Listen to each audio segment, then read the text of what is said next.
năm rungอายุ27ឆ្នាំ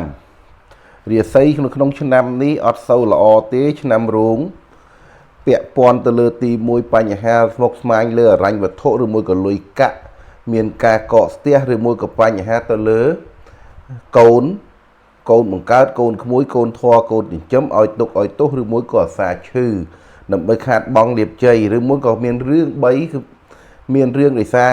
ជួយយកអាសាគេនឹងឲ្យមានទុកទោសដល់ខ្លួនឬមួយក៏ចាញ់បោកគេនៅក្នុងអាយុ27ឆ្នាំនេះអញ្ចឹងនៅក្នុងរោងឆ្នាំនេះការតំណាក់តំណងដៃគូស្នេហាក៏អត់សូវល្អអាចមានការរកម្មរកុសឬមួយក៏បែកបាក់គ្នាឬមួយក៏មានការរវាតគ្នាការតំណាក់បើកមុខរបរចំនួនរកស៊ីចំនួនជួញប្រែផ្សេងអត់សូវល្អតំណាក់តំណងផ្សេងក៏អត់សូវល្អដែរនៅក្នុងអាយុ27ឆ្នាំនេះបើពុកម៉ែធ្វើអ្វីមួយគួរតែមានការគិតពិចារណាឲ្យបានច្បាស់ហើយជាពិសេសនៅក្នុងឆ្នាំនេះកុំសូវជួយយកអាសាគេពេកកាលណាជួយយកអាសាគេច្រើនតែមានទុកទោសដល់ខ្លួនផងដែរហើយនៅក្នុងឆ្នាំនេះប្រយ័ត្នបញ្ហាអាសាឈឺក្បាលឬបញ្ហាសុខភាពអាសាឈឺក្បាលនិងចេះតែចុកលហាត់លហៃដៃជើងអស់កម្លាំងនៅក្នុងអាយុចចូល27នេះឃើញថាអត់សូវល្អទេហើយឪពុកម៉ែបងប្អូនមានបំណងចង់បើកមុខរបរបរិចកន្លែងការងារអីគួរតែកុំអាសិនណាចាំមើលខែណាដែលល្អចាំបើកចំខែនោះអានឹងបានបើសិនជាអញ្ចឹងទេនៅក្នុងឆ្នាំនេះអត់ទេការតំណែងហ្នឹងឆ្នាំជូឆ្នាំរោងឆ្នាំរោងអាយុ27ឆ្នាំនៅក្នុងខែ5រាសីក៏អត់ទាន់ល្អដែររាសីនៅក្នុងខែ5នេះគេហៅថារាសីច្រើនតែការតំណាក់តំណងការទូតឬមួយក៏ចំនួនជួញប្រែមានការធ្លាក់ចុះការរកស៊ីទិញចូលលក់ចេញអត់សូវបានប្រកបសំប្រកបល្អទេហើយបញ្ហានៅក្នុងខែ5នេះប្រយ័ត្នមានរឿងជាមួយមិត្តភ័ក្តិឬមួយក៏អ្នកដែលស្គាល់គ្នានាំទុកនាំទោសមកឲ្យឬមួយក៏មានចំនួនទាស់ទែងគ្នាហើយនៅក្នុងឆ្នាំខែ5នេះប្រយ័ត្នមានជំងឺដង្កាត់បៀតបៀនទី1ស្រាលអាចថាឈឺប្រអប់មាត់ទុកឲ្យទោសទី2នោះអាចនឹងបញ្ហាចង្កេះរយទៅចង្កឬមួយក៏កាពះពោះវៀនឲ្យទុកឲ្យទោសនៅក្នុងឆ្នាំហ្នឹងក្នុងខែ5ហ្នឹងអាសាអញ្ចឹងគួរមានការប្រុងប្រយ័ត្នហើយមួយទៀតនោះនៅក្នុងខែ5នេះដែរប្រយ័ត្នមានការចាញ់បោកគេឬមួយក៏ធ្វើអីក៏ដោយមានការគិតពិចារណាឲ្យបានច្បាស់មុននឹងជឿអ្វីមួយណាក្រែងលោកមានការចាញ់បោកគេហើយរីឯចំនួនជួញប្រែក៏អត់សូវល្អដែរទៀតណានៅក្នុងខែ5នេះឃើញថាមិនសូវល្អទេរាសីឆ្នាំរោងអាយុ27ឆ្នាំនៅក្នុងខែ6នេះឃើញថារាសីបានល្អប្រសើរនៅក្នុងខែ6នេះមានន័យថាមានលៀបមានជ័យមានភាពរីកចម្រើនឬមួយក៏មុខរបរការងាររកស៊ីចំនួនជួញប្រែអាចសំប្រកបហើយការពឹងពាក់យកអាសាឬមួយក៏អីនឹងមានរឿងល្អចូលមកនៅក្នុងខ្លួននៅដល់យើងហើយនៅក្នុងការដែលយើងទំនាក់ទំនងអីផ្សេងនឹងបានផលល្អទៀតណានៅក្នុងខែ6នេះហើយឪពុកម៉ែបងប្អូនចង់បើកកន្លែងរកស៊ីកន្លែងការងារឬមួយក៏បរិចមុខរបរចង់ជួសជុលផ្ទះតយ៉ាប់ចាក់សាបជួសជុលចង្ក្រានធ្វើលបងអីបាននៅក្នុងខែ6នេះហើយឪពុកម៉ែបងប្អូនចង់បានល្អទៅមើលនៅក្នុងเพจលោកគ្រូបានបង្ហោះហើយនៅក្នុងថ្ងៃល្អម៉ោងល្អទៀតអានឹងពុកម៉ែបងប្អូនធ្វើទៅវាបាននឹងរឿងល្អកាន់តែប្រសើរឡើងណានៅក្នុងខែ6ហ្នឹង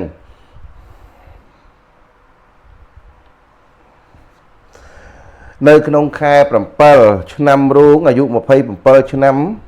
នៅក្នុងខែ7នេះឃើញចូលមកអត់សូវល្អទេទៀតណានៅក្នុងខែ7នេះគេហៅថារាសីមានពាក់ព័ន្ធបញ្ហាសម្រាប់ដូចថាអ្នកដែលមានប្តីប្រពន្ធឬមួយក៏មានស្នេហានិងមានការរកម្មកុសឆ្លោះទាស់ទែងគ្នាអាចរហូតជាអាចនឹងថាដល់ថាការលែងលះគ្នាក៏ថាបានហើយអ្នកដែលមានដៃគូស្នេហានឹងអាចនឹងមានរឿងបែកបាក់គ្នាឬមួយក៏ឆ្លោះប្រកែកគ្នាហើយបើអ្នកធ្វើការងារមន្ត្រីរាជការឬមួយក៏ការងារមន្ត្រីរាជការចូលមានការប្រុងប្រយ័ត្នអាចទី1មេស្ដីឲ្យមេស្ដីបន្ទោសឬមួយក៏មេដកចេញឬមួយក៏ផ្លាស់ប្ដូរយើងចេញពីកន្លែងការងារ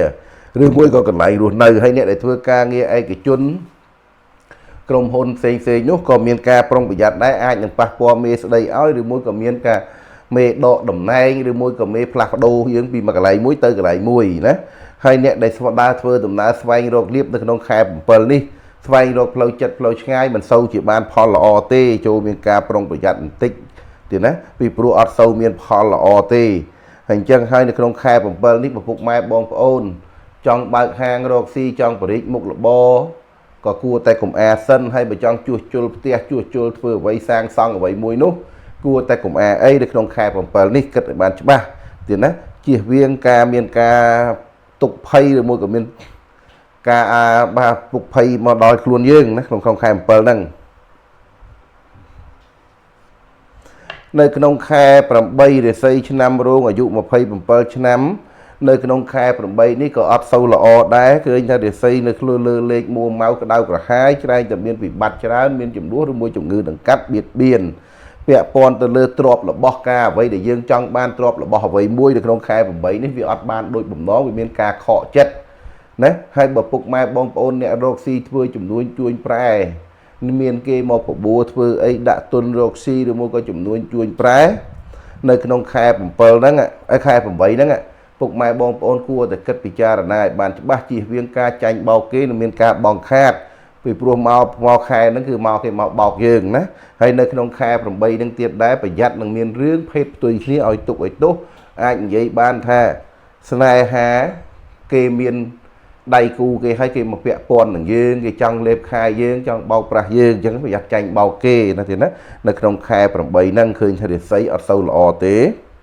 អញ្ចឹងហើយនៅក្នុងខែ8នេះប្រយ័ត្នមានចំនួនទាស់តែង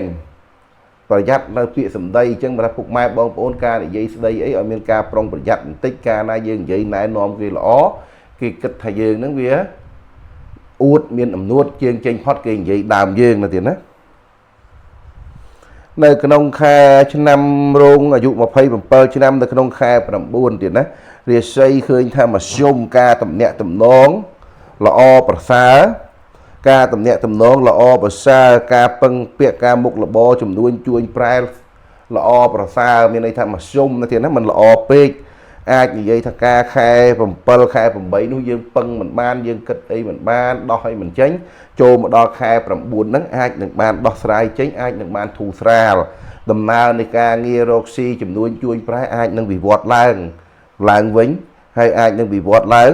ហើយនឹងការតំណាក់តំណងផ្សេងឃើញថាល្អទៀតណានៅក្នុងខែ9ហ្នឹងអញ្ចឹងមានន័យថាចំនួនជួញប្រែយើងអាចបើកហាងបើកបរិយាមុខរបររកស៊ីធ្វើអ្វីមួយនឹងបាននៅក្នុងខែ9ហ្នឹងទៀតណា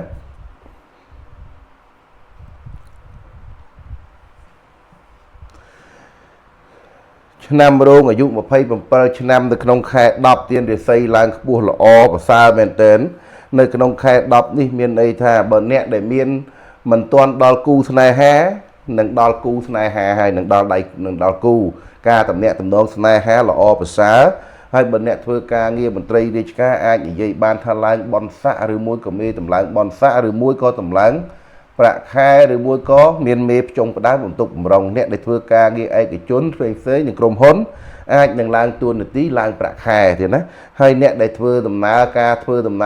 ស្វែងរកលៀបរកជ័យការតំណាក់តំណងនឹងបានផលល្អ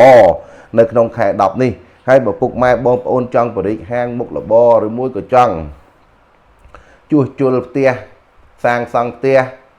ជួសជុលចង្ក្រានបាយតយ៉ាបចាក់សាបដកធ្វើពតលបងជីកស្រះអីបាននៅក្នុងខែ10នេះបានប្រសើរហើយពុកម៉ែបងប្អូនបើចង់ឲ្យបានល្អពុកម៉ែបងប្អូនចូលមើលក្នុងเพจលោកគ្រូទៅ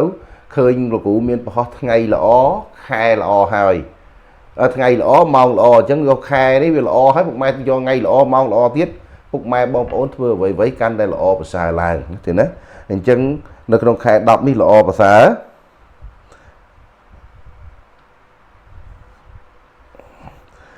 ខែឆ្នាំរោងអាយុ27ឆ្នាំនៅក្នុងខែ11ទៀតណានៅក្នុងខែ11នេះឃើញថារាសីហ្នឹងចូលមកដល់គឺមានធ្លាក់ចុះវិញហើយរាសីគឺមានន័យថាទី1ពាក់ព័ន្ធទៅលើស្មុកស្មាញរឿងលុយកាក់អរញ្ញវត្ថុទី2ស្មុកស្មាញទៅលើកូនអាសាឈើឬមួយក៏កូនបង្កើតកូនក្មួយកូនធរហ្នឹងឲ្យទុកឲ្យទោសណាទៀតណាអាសាឈើឬមួយក៏មានជំងឺដង្កាត់ខ្លួនឯងនៅក្នុងខែ11ហ្នឹងហើយទី3នោះគឺកុំយកជួយយកអាសាគេប្រយ័ត្នគេឲ្យទុកឲ្យទោសមកយើងឲ្យទុកឲ្យទោសឬមួយក៏គេចោទប្រកាន់យើងទេណាគ្រាន់តែយើងនិយាយបញ្យលគេឲ្យល្អគេទៅជាបកមកវិញហើយរីការតំណាក់តំណង ស្នេហាក៏អត់សូវល្អការតំណាក់តំណងរកស៊ីជជែកចរចាក៏អត់សូវល្អដែរទៀតណាហ្នឹងហើយបើចង់បើកមុខរបរបរិចហាងបរិចអីគួរតែកុំអាសិននៅក្នុងខែ11នេះពីព្រោះខែនេះខែមិនទាន់ល្អទេទៀតណាហើយនៅក្នុងខែ11នេះដែរបញ្ហាសុខភាពចូលមានការប្រុងប្រយ័ត្នបន្តិចពីព្រោះចេះតែអាសាលហាត់លហៃដៃជើងចុកកម្លាំងចុកដៃចុកជើងអស់កម្លាំងលហាត់លហៃដៃជើងទៀតណានៅក្នុងខែ11នេះអត់សូវល្អទេ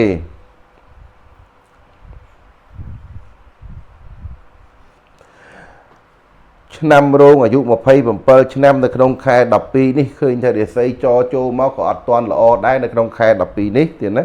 ឃើញថាមានន័យថាការតំណាក់តំណងការទូតតំណាក់តំណងផ្សេងអត់ល្អប្រយ័ត្ននឹងមានចំនួនទាស់ទែងជាមួយមិត្តភ័ក្តិឬមួយក៏អ្នកដែលយើងស្គាល់ណាមានរឿងមានរ៉ាវនៅកន្លែងរកស៊ីឬមួយក៏មានការចោទប្រកាន់ឬមួយក៏មានចាញ់បោកគេនៅក្នុងខែ12ហ្នឹងហើយនៅក្នុងខែ12នេះទីសោតពុកម៉ែបងប្អូនគួរការធ្វើដំណើរគួរឲ្យមានការប្រុងប្រយ័ត្នបន្តិចទី1ឡានម៉ូតូអាសាខូចទី2នឹងអាចមានគ្រោះថ្នាក់តាមផ្លូវឬមួយក៏គ្រោះថ្នាក់ចរាចរណ៍ទេណានៅក្នុងខែ12នេះហើយនៅក្នុងខែ12នេះទៀតសោតពុកម៉ែបងប្អូនគួរតែជិះបានគួរតែកុំទៅតំបន់ព្រៃភ្នំតំបន់មានម្នាក់តាតំបន់មានភ្នោខ្មោចច្រើនគួរតែកុំទៅអីនៅក្នុងខែ12នេះបើទៅច្រើនតែមានទុកឬមួយក៏កន្លែងហ្នឹងច្រើនតែគេឲ្យទុកទោសដល់យើងនៅក្នុងខែ12នេះហើយនៅក្នុងខែ12នេះទៀតសោតពុកម៉ែបងប្អូនចង់បរិចមុខរបរបើកហាងអីឬមួយក៏ជួសជុលផ្ទះសាងសង់ផ្ទះស្អីហ្នឹងគួរតែផ្អាកសិនទៀតណាគួរតែកុំអាសិនពីព្រោះខែនេះអត់ទាន់ល្អទេហើយបញ្ហាលើសុខភាពមួយទៀតដែរខែ12នេះប្រយ័ត្នបញ្ហាទៅលើជំងឺដង្កាត់គ្រោះអត់តបាតឬមួយក៏ជំងឺដង្កាត់បៀតបៀនណាទៀតណានៅក្នុងខែ12ហ្នឹងនៅក្នុងឆ្នាំរោងអាយុ27ឆ្នាំនៅក្នុងខែ1ទៀតណាឃើញតែរាសីចូលខែ1នេះរាសីល្អទៀតណាមានភាពរីកចម្រើននិងមានភាពរីករាយទី1ការលុយកាក់និងមានលុយ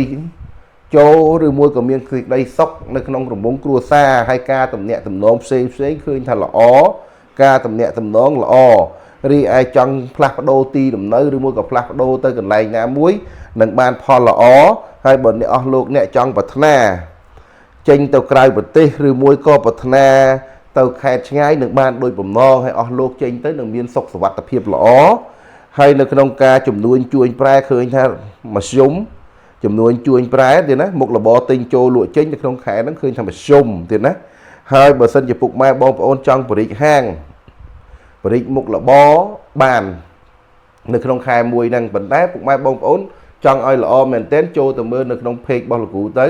ឃើញមានថ្ងៃល្អម៉ោងល្អហើយពុកម៉ែបងប្អូនបើកឲ្យចំការវេលានឹងទៀតកាន់តែពិសេសហើយកាន់តែល្អប្រសើរទៀតណាហ្នឹងហើយនៅក្នុងឆ្នាំរោងអាយុ27ឆ្នាំនៅក្នុងខែ2ទៀតណាឃើញថារាសីចូលដល់ខែ2រាសីធ្លាក់វិញរាសីឃើញថាមានពាក់ព័ន្ធទៅលើឧទាហរណ៍ថាអ្នកដែលធ្វើការងារមន្ត្រីរាជការឬមួយក៏ធ្វើការងារក្រុមហ៊ុនផ្សេងឯកជនផ្សេងពុកម៉ែបងប្អូនគួរតែមានការប្រយ័ត្នឬមួយក៏ប៉ះពាល់ទៅមេស្ដីឲ្យមេដកតំណែងចេញមេប្រជុំឬមួយក៏យើងមានការប៉ះពាល់ទៅជាមួយអ្នកធំទី1ទី2ទៀតនោះពុកម៉ែបងប្អូនប្រយ័ត្ននឹងការមានចំនួនទាស់តែងជាមួយអ្នកដែលធំជាងយើងទៀតណាមានអីថាឪពុកបងឬមួយក៏មេឬមួយក៏គេជាអ្នកមានបនស័ក្តិមានតួនាទីមានតំណែងអញ្ចឹងទៅអាហ្នឹងគេចាត់ទុកថាធំជាងហើយទៀតណាហើយនៅក្នុងខែ2នេះទៀតដែរប្រយ័ត្ននឹងមានទំនាស់ទាស់តែងអ្នកដែលមានដៃគូគ្រួសារហើយប្រយ័ត្នមានការឆ្លោះទាស់តែងប្រកែកគ្នារហូតដល់ឈានបែកបាក់បើខ្លាំងដល់បែកបាក់គ្នាហើយអ្នកដែលមានតំណែងតំណងស្នេហាគួរតែមានការប្រុងប្រយ័ត្នព្រោះនៅក្នុងខែ2នេះអត់សូវល្អទេអាចនឹងមានការទំនាស់ទាស់តែងហើយបើពុកម៉ែបងប្អូនរកស៊ីតាមខេត្តធ្វើដំណើរទៅរកស៊ីចំនួនចិត្តចំនួនឆ្ងាយមិនសូវជាបានផលល្អទេហើយពុកម៉ែបងប្អូនការតំណាក់តំណងពឹងពាក់ស្នាក់អាស្រ័យទៅលើអ្វីមួយក៏អត់សូវបានល្អដែរនៅក្នុងខែ2នេះហើយបើពុកម៉ែបងប្អូនមានបំណងចង់បរិចហាងជួសជុលហាងអីនោះគួរតែកុំអាសិនទៀតណាជួសជុលផ្ទះជួសជុលសម្បែងអីនោះគួរតែកុំអាសិននៅក្នុងខែ2នេះអត់ល្អទេឆ្នាំរោងអាយុ27ឆ្នាំនៅក្នុងខែ3រាសីនៅក្នុងខែ3នេះក៏អត់ទាន់ល្អដែររាសីស្ថិតនៅលើលេខមុខរបររកស៊ីចំនួនជួញប្រែមានការធ្លាក់ចុះហើយនឹងការ ប្រយ័ត្នមានការភូតកុហកនិងការចាញ់បោកគេនៅក្នុងខែ3នេះបើមានអ្នកណាម្នាក់មកបបួលយើងដាក់ទុនរកស៊ីចំនួនជួញប្រែអ្វីមួយនៅក្នុងខែ3នេះគួរតែអស់លោកអ្នកគិតពិចារណាឲ្យបានច្បាស់ជៀសវាងការចាញ់បោកគេនិងការបង្ខាតហើយនៅក្នុងខែ3នេះអស់លោកអ្នកសេចក្តីប្រាថ្នារបស់អស់លោកអ្នកចង់បានហ្នឹងគឺអត់បានដូចចិត្តទេនៅក្នុងខែ3នេះគឺមានន័យថាអ្វីដែលយើងពងចង់បានដូចជាដីធ្លីផ្ទះសម្បែងរបស់ប្រើប្រាស់ឡានម៉ូតូគឺវាអត់បានដូចចិត្តវាឲ្យយើងខកបំណងទៀតណាហើយបើបញ្ហាស្នេហាក៏អត់ល្អដែរអាចនឹងមានរឿងដោយសារភេទផ្ទុយគ្នានាំទុកនាំទោសមកឲ្យទៀតណាហើយប្រយ័ត្នគេចោតប្រកាន់យើងគេលៀបពណ៌យើងនឹងបាត់បង់កិត្តិយសមុខមាត់នឹងខែ3ចិត្តដាច់ឆ្នាំចាស់ផ្លាស់ចូលឆ្នាំថ្មីហ្នឹងហើយលេខនេះឲ្យប្រយ័ត្នសម្ដីមានការមួម៉ៅច្រើនបន្តិចទៀតណានៅក្នុងខែ3ហ្នឹងអញ្ចឹង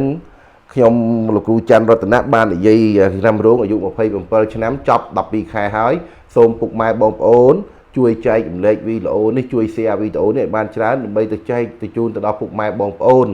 នៅក្នុងស្រុកក្រៅស្រុកហើយឬមួយក៏នៅខេត្តឆ្ងាយឲ្យគាត់បានឃើញបានដឹងបានឮដើម្បីបានជាប្រយោជន៍ជនរៀងៗខ្លួន